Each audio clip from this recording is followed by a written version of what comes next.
Oke, assalamualaikum warahmatullahi wabarakatuh. Waalaikumsalam warahmatullahi wabarakatuh. Good morning everyone. Good morning, Miss Suci. Morning.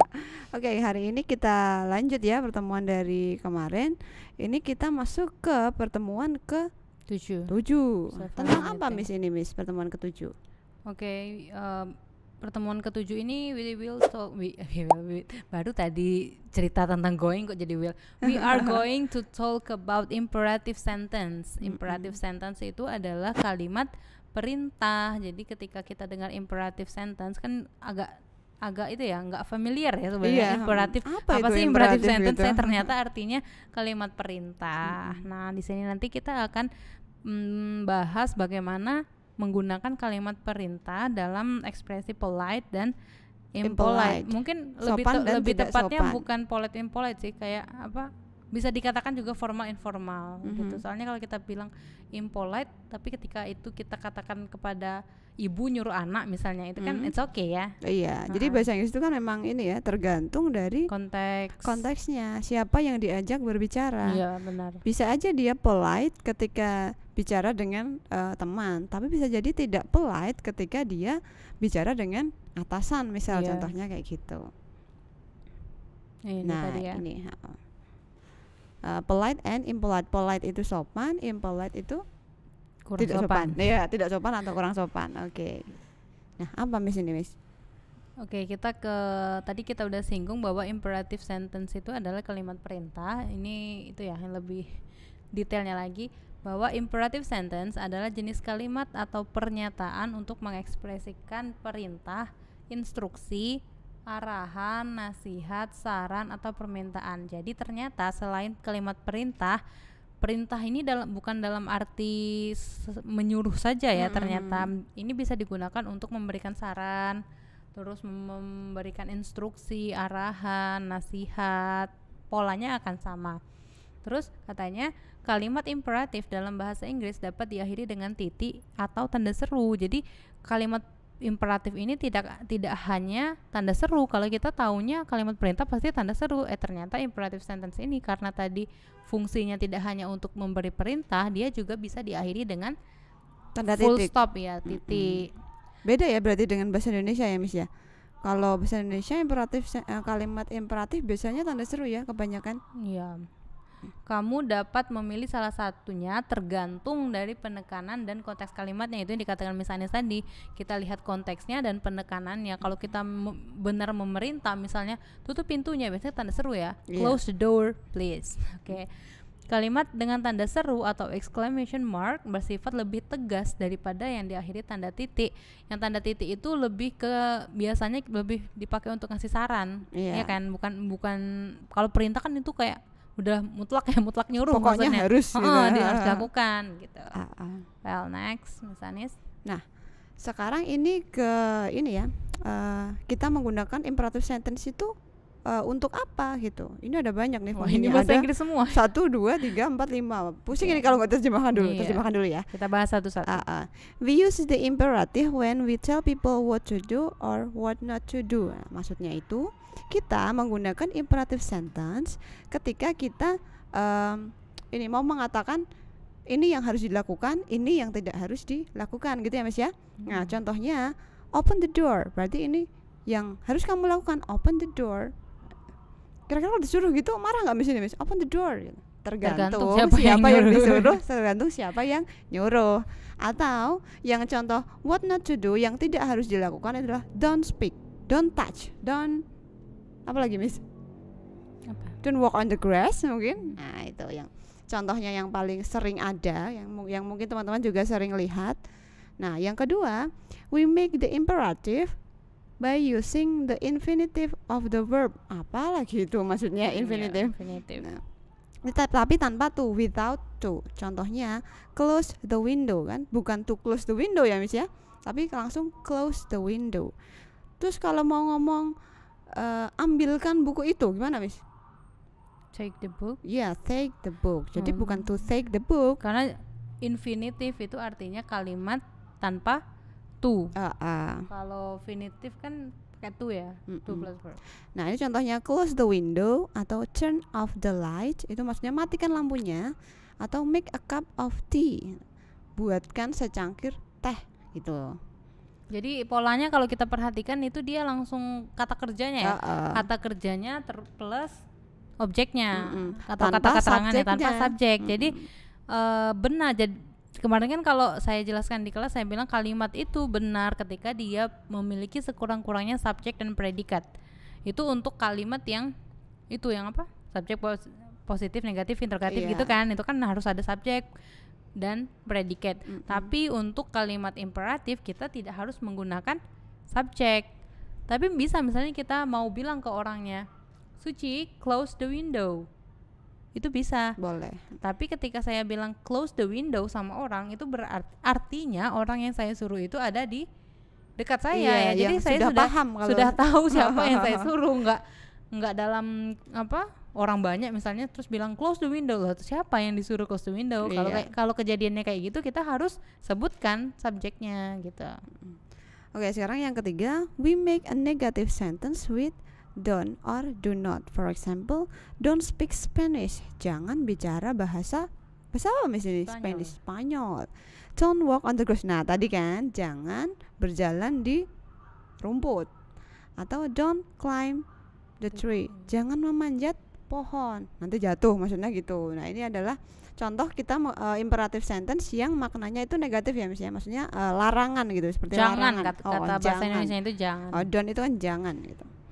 Oke, lalu yang keempat, if you use less, maaf ini mata saya agak gimana. If you use less, jika kamu menggunakan less, you include yourself and it is more like a suggestion. For example, let's go to the cinema.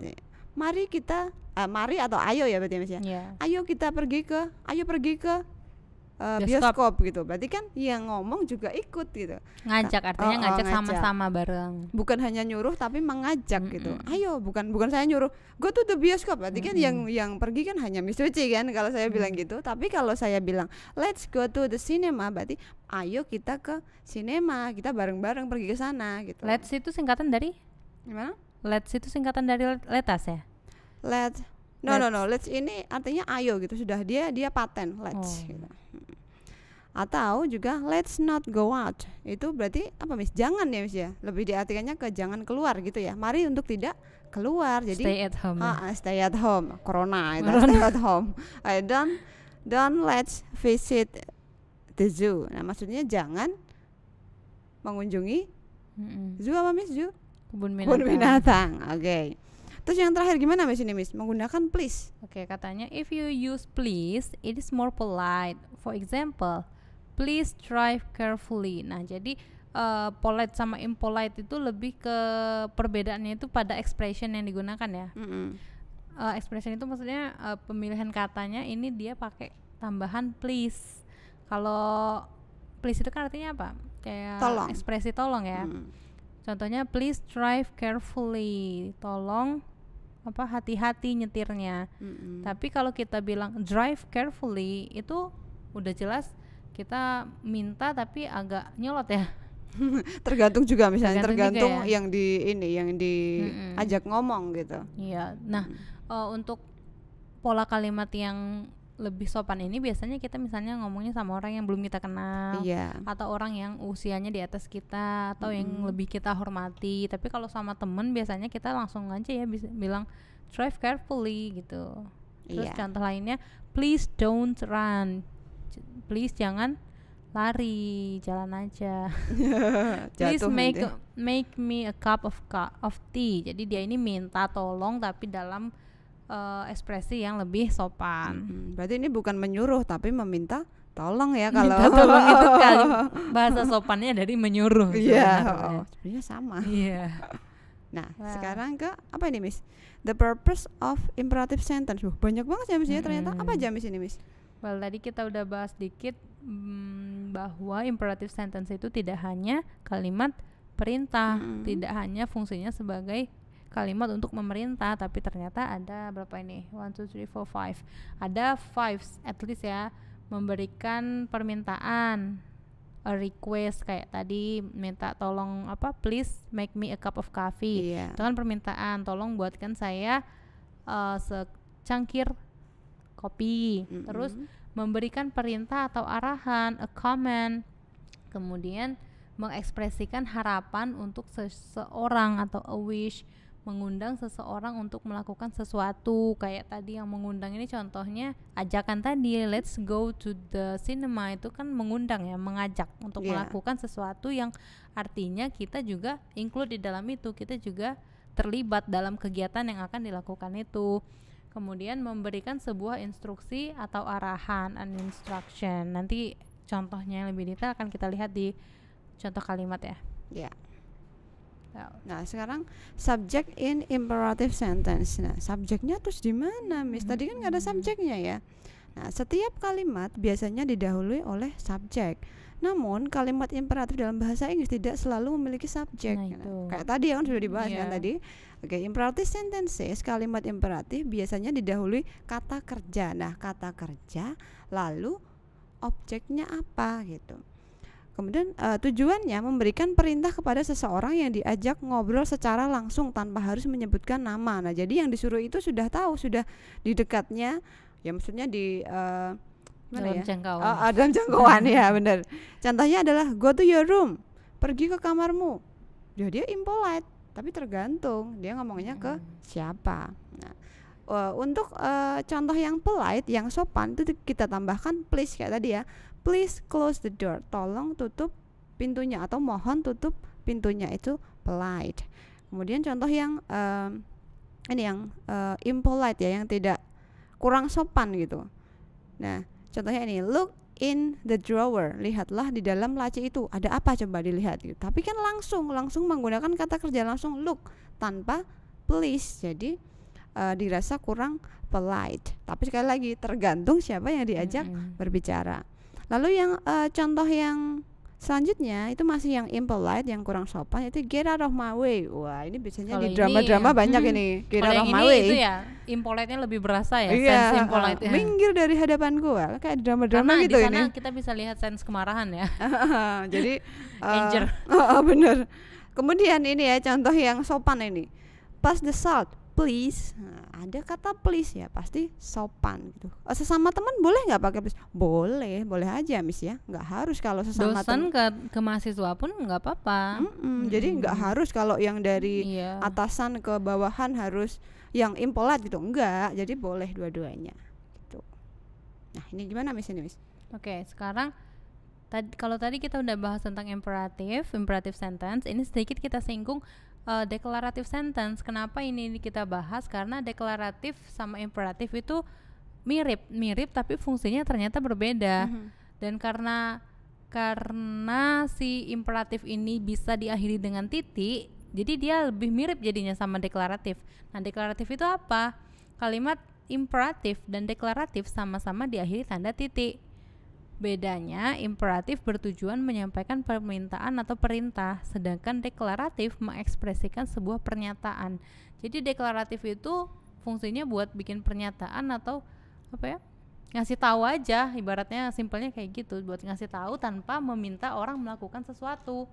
Contoh ya, kita lihat, drink your milk, minum susumu, itu kan artinya kita menyuruh minum susu. Tapi ketika kita bilang she drinks a glass of milk, itu adalah pernyataan dia minum segelas susu. Tidak ada sense menyuruh di sana, karena dia cuma ngasih tahu kalau she drinks a glass of milk.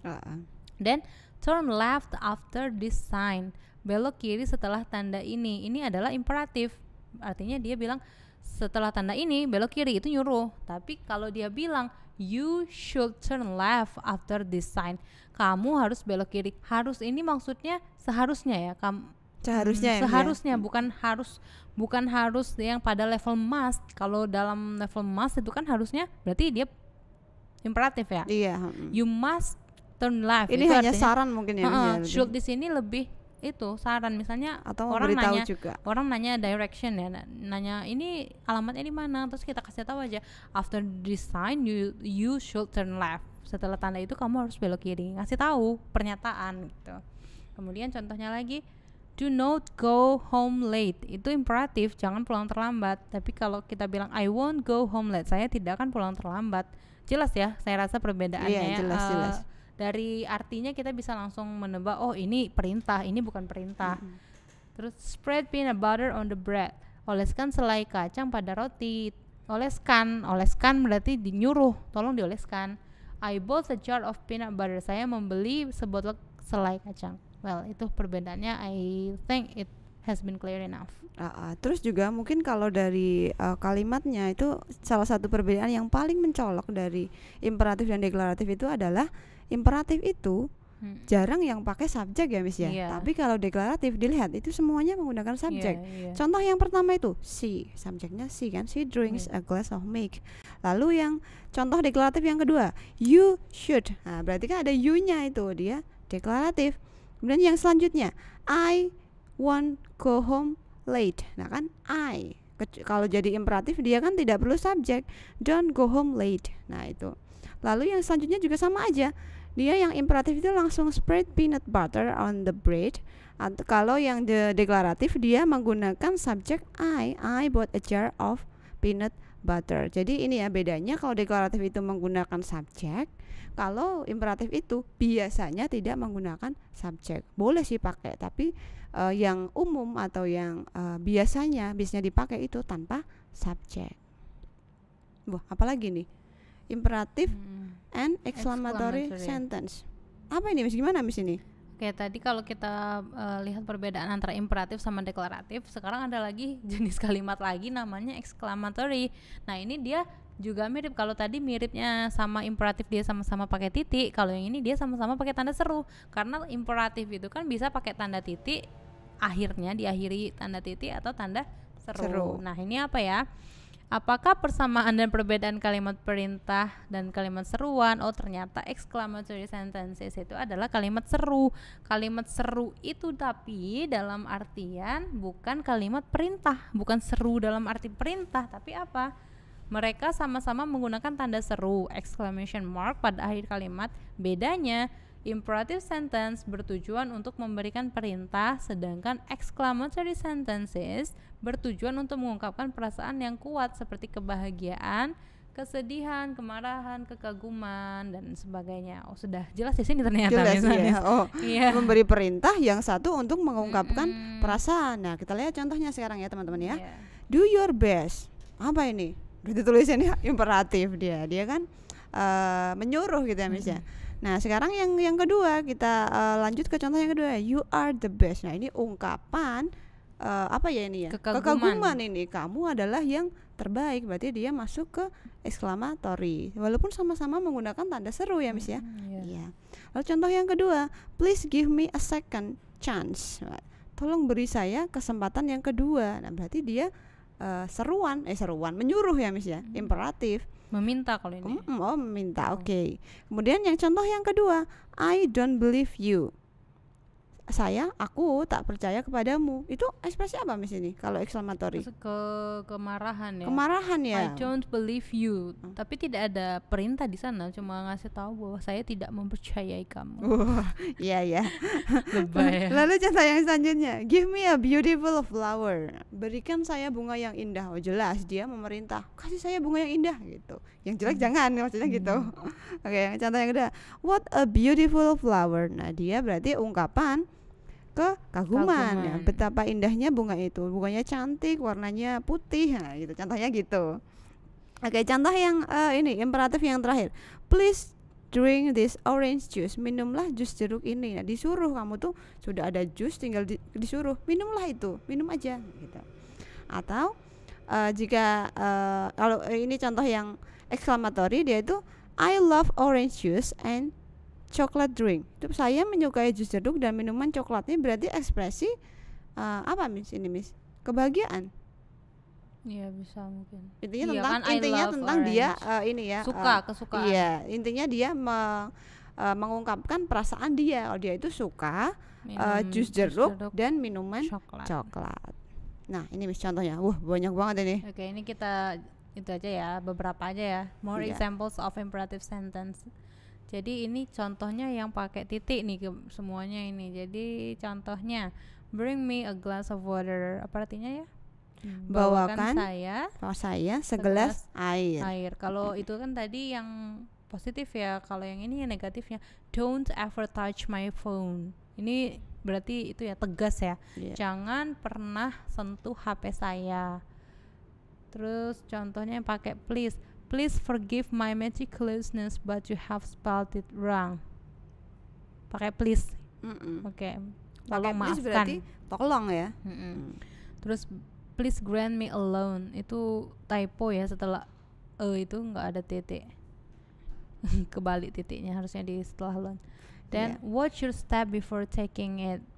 Watch your step itu artinya itu ya apa? Hati-hati ya. Perhatikan langkahmu. Lihat langkahmu, bukan benar-benar suruh tonton langkahnya, tapi hati-hati lihat jalannya, lihat jalan. Atau yang contoh yang polite juga kita bisa pakai ini, kindly. Kindly bring the book to me. Kindly itu maksudnya sama kayak please. Ungkapan hanya beda bentuk word ya, choice-nya ya, beda penggunaan bahasanya. Boleh pakai kindly, boleh pakai please. Dan artinya sama aja. Oke, I think itu ya. Ini bisa teman-teman baca. Ya, nanti bisa dibaca sendiri. Kalau mungkin ada yang sulit bisa ditanyakan di Google Classroom ya, Miss ya. Nah, oke. Sekarang sudah selesai nih imperative sentence, itu sudah pertemuan ke-7. Minggu depan adalah UTS, Miss. Nanti jangan lupa belajar ya teman-teman ya. Nih. Jadi UTS kita untuk mengingatkan, just to remind you that we will have test ya. Bentuk UTS kita akan tesnya itu akan ada 2 jenis, multiple choice sama itu ini aja. Atau gimana? Nanti rencananya sih mungkin ada pilihan ganda dengan uraian singkat. Tapi itu baru rencana ya. Itu baru will. belum going to, belum be going to. Jadi nanti akan kita share lewat G form di Google Classroom. Jadi kita nggak butuh datang ke kampus untuk UTS. Dan nanti setelah UTS kita akan ada satu pertemuan podcast untuk membahas tentang soal-soal UTS. Jadi kita nanti bahas, nanti juga bisa jadi refleksi teman-teman, bisa jadi self assessment kemarin menjawab benar atau salah, dan harapannya setelah itu akan bisa lebih baik lagi. Dan nanti untuk materinya ya tentu ya semuanya ya, misalnya dari materi ke 1 sampai ke 7 yang terakhir. Pertama kita itu berarti tentang dari self introduction, simple present tense, writing memo, telephoning, terus apa ini? Sampai lupa. Semuanya ya. Future tense sama ini yang terakhir imperative sentence, berarti ada 6 materi. Oke, sepertinya sudah ya, Miss ya. Oke, sudah pertemuan 7 sudah cukup. Dan tugas, ingatkan tugas juga. Oh iya, tugas yang maksimal, berarti minggu depan maksimal di submit. Itu sudah cukup untuk pertemuan ke-7. Semoga beruntung nanti di UTS-nya. See you next time. Assalamualaikum warahmatullahi wabarakatuh. Waalaikumsalam warahmatullahi wabarakatuh.